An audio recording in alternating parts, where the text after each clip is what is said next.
how to embed Instagram feed on WordPress website. Now that's what I'm going to show you guys in this pretty quick and easy video. Now this is a step-by-step tutorial on how to actually do this, so please follow along and you'll be able to do this as well. And by the way, if this video was helpful, please do let me know in the comments.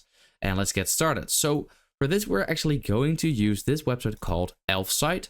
Now this website has a lot of different widgets, as you can see, there's a lot of them that you can use on basically any website you would like to.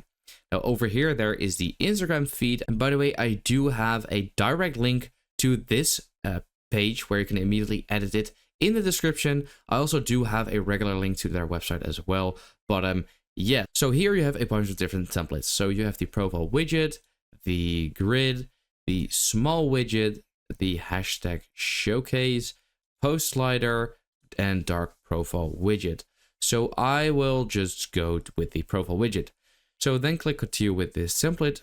And then here you have to decide. So basically you can either choose public accounts and hashtags, or use my business account or my personal account. Now for these two, you have to log into your Instagram or Facebook. And for the public accounts and hashtags, you can just do whatever you would like to. So I will be using hashtag Amsterdam, for example. Now here, there is also filters. So you can, for example, filter out specific hashtags or posts containing the hashtags, or hide other posts as well. Then simply click on add to website, and then you will have to create an Elfsight account. I already do have one, so I'm going to click on continue with Google. Now here you can still make the edits that you would like to. And then once you are done, on the top right, you should see a green publish button. That's where you want to click on.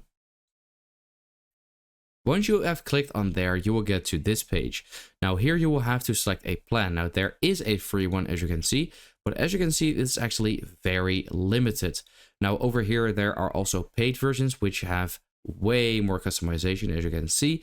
And at the time of this recording, actually, there is a 30% discount. But if that isn't the case, if you first choose the light version, so the free one, and then go to deals right over here, you actually have a welcome discount coupon, which is available for 24 hours and saves you 20%. So maybe do that first and then go ahead and choose a different plan and upgrade. So it will save 20%. But I'm just going to select the free light plan, as you can see. Then here you will get the code and simply copy it. And once you've copied it, simply go to your website and then click on the plus icon and then click custom HTML. Now let's say you can't find that in there. Simply search for it, just like that. Click it, paste it in here, then switch the preview button, and there you go. We have now the feed over here. We can actually click on this as well, scroll through it. I hope this video helped you out. Let me know in the comments if it did, and then I will see you next time.